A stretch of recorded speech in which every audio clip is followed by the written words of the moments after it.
The Durian Heat, bringing big ideas and critical opinions in Southeast Asia. Welcome back to the Durian Heat. I'm Grace. And this is Arlene. And we have been speaking to the country manager of Malaysia of Grab company, Jaygan to talk about of how Grab has developed in Malaysia. And also we shared a lot of differences in different countries as well.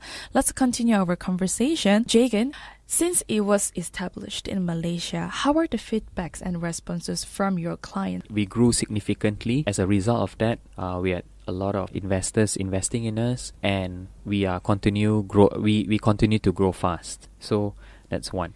And from the passenger's point of view, I call our customer. I mean, in our business, right? There's two sets of customers: the drivers and the passengers. Mm-hmm. So let's go with the drivers first. When you talk to them, you hear them sending their kids overseas. They manage to improve their life of their family. For example, like I got this taxi driver of mine. He told me that with Grab, he was able to send his children to university, which was never in his plans before. I see. So that's really touching. And number two, we also work very closely with NGOs and all to help like single mothers. Last year, if I'm not mistaken, we had a session with female drivers. We had a session with them. We understand their problems and all. And one thing is constant, that they are single mothers trying to make ends meet, and how they can balance their time with the kid and get income at the same time. So 2 weeks ago, after my futsal session with my friends, I got this lady driver who works from 8 p.m. till 2 a.m. Wow. Yeah. At night? At night. Why? Because in the morning she wants to spend time with her kids. So what she'll do is she'll send the kids to school and then run her errands, and then after that pick them up, send for tuition, and after that, after putting the kids to bed, then she'll go out and drive. That's really a full-time Wow, job. Isn't that it? is a full-time job. It's a full-time job. So, but she's very grateful because this is the only job that allows her to be flexible. I see. And still earn a good sum of money. Yeah, a good sum of money, and be able to spend time with her kid. Actually, to be honest, between 8 p.m. to 2 a.m., I cannot think of any job that we can do those during hours unless you work as a shift, right? That's true. Yeah. It is impossible to have a job that is that flexible. Yeah. Yeah. So with the flexibility, not only single mothers, but I'm sure even students who has driving license, they can drive around with their flexibility. Exactly. So to add to that point as well, our Grab car drivers tend to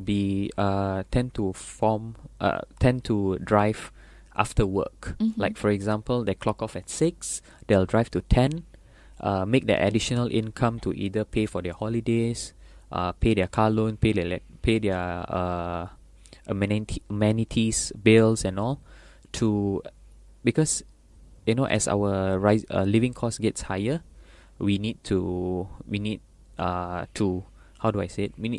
additional income to maintain our lifestyle.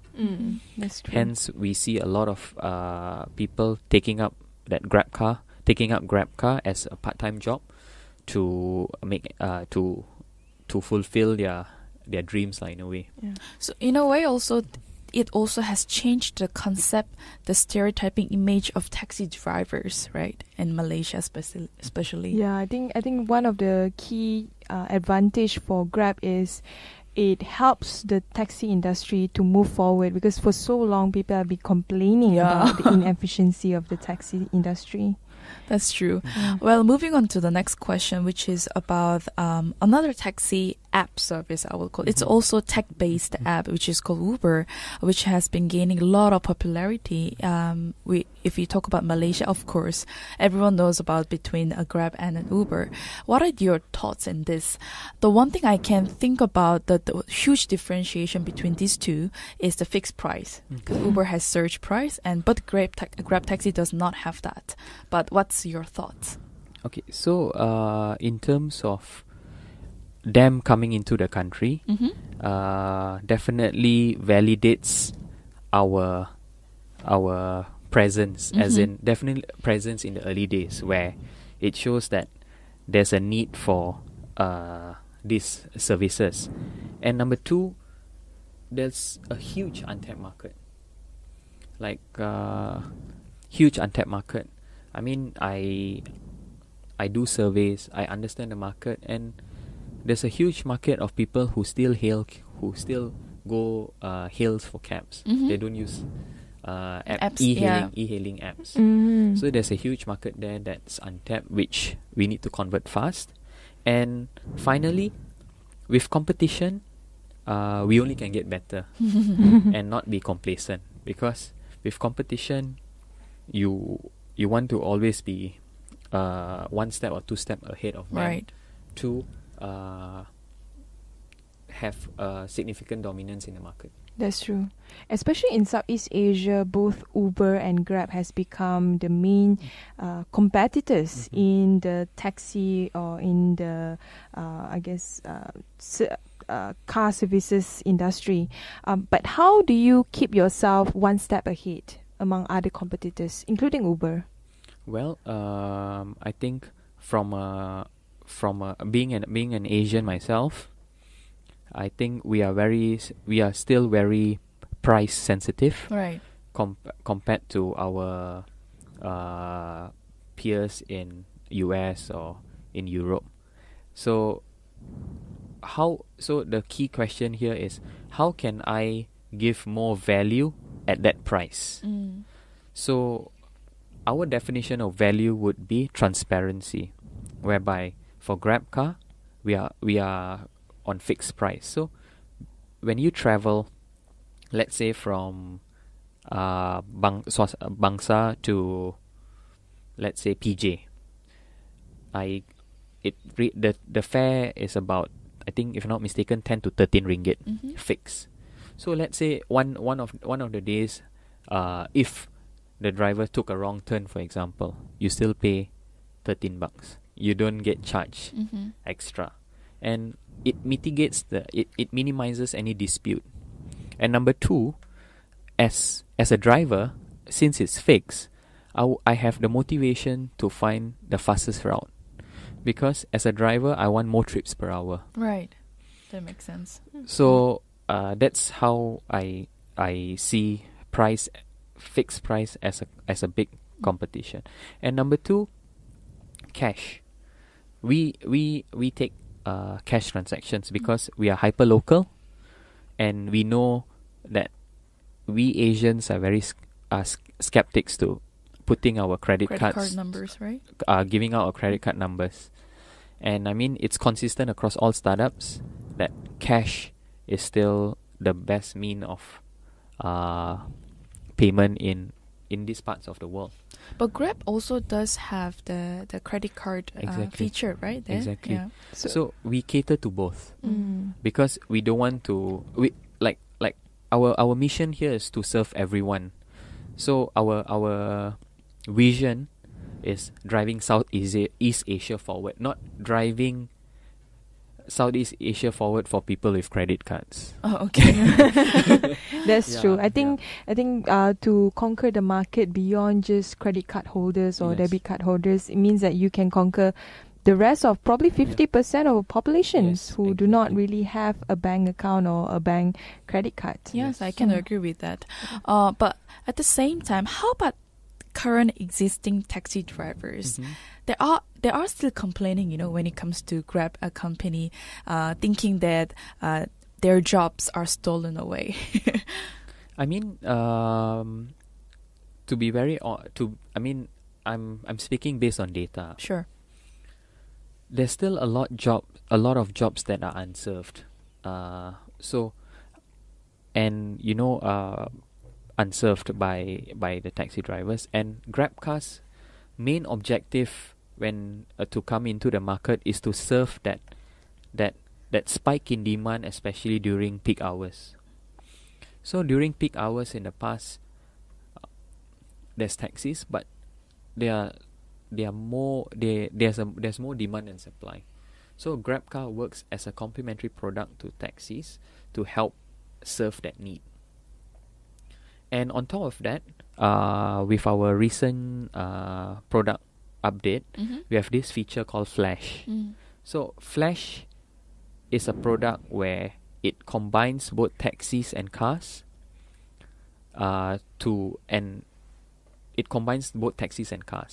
And the nearest vehicle to you would win the job. So, so if let's say you are rushing for a meeting, you click the Flash button, then the nearest taxi or My Taxi or GrabCar would come to service you. So by doing this, you are actually channeling jobs to the platform and definitely adding more jobs into the platform and so on. And finally, we also, like I mentioned earlier, in terms of coverage, we constantly educate drivers on where the demand is. Like, for example, in the morning, maybe in the past you have demand somewhere. Now the demand may be somewhere else. Maybe landed from condos. Let's assume last time you have a lot of demand in the condos. Now there's a lot of demand in residential areas, because there's still segments of people who prefers to take taxis than private cars. And I mean, you've mentioned a lot of features there, but in the future, let's say about next 5 years or 3 years, what do you expect to see, in Malaysia especially, from the clients? How will they change their mindset using the taxi services? I think to be very honest with you, the traction for Grab is already there. Yep. So how can we continue to outserve our customers? There are two prongs to this. Prong one, definitely from customer service. How can I provide the best experience for customers? How can I reduce wait time for my passengers? Right. The more cars I have, the lesser the time that someone has to wait. So that's one. Number two, how can I allocate jobs based on taking into account traffic conditions? Like for today, when we allocate jobs, it's based on road distance. How can I take into account traffic conditions as well?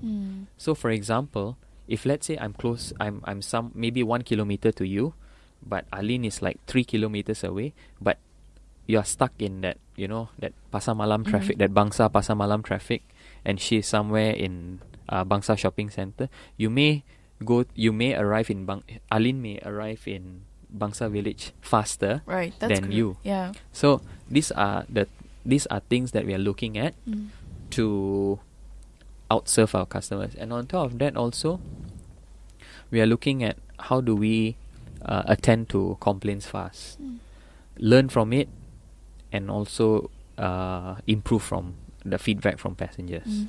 That's from the operations side. From the tech side, we have recently invested in tech centers in Seattle and China. So definitely there will be a lot of R&D work that's going to be done, which would definitely improve the app itself. Are you working with the government or any sector to improve the coverage of Grab services, say in the rural areas and all that? Grab, yes, definitely. We are constantly with the government because we believe the government is an ally, and as proof of that, we are currently in Kuching. So we work with LPKP. We are in Kota Kinabalu. We are in Malacca. We are in Penang. We are in JB. We are in Seremban. So we are looking at serving customers outside of Klang Valley as well, because definitely there's a need for transport, especially when like with air ticket prices at all-time lows. So people tend to want to travel everywhere, and it's not economical to rent a car to travel in these areas. So with that, that's it for our interviews today at the Triani. Thank you very much, Jaygan. Thank you very much. Thank you. Thank you for tuning into Durian ASEAN. For more interviews by Durian ASEAN, please tune into our website at durianasian.com. If you're on the go, you can always download our TuneIn app on your mobile. Please subscribe to our YouTube channels at Durian ASEAN and Durian ASEAN TV. Don't forget to follow us on our Facebook page, Twitter, and Instagram. We always welcome feedbacks from our listeners. Stay tuned with the Durian Heat from Tuesday to Thursday, the same time at 1 to 2 p.m. GMT+8. You're now listening to Durian ASEAN, the voice of discovery and sharing.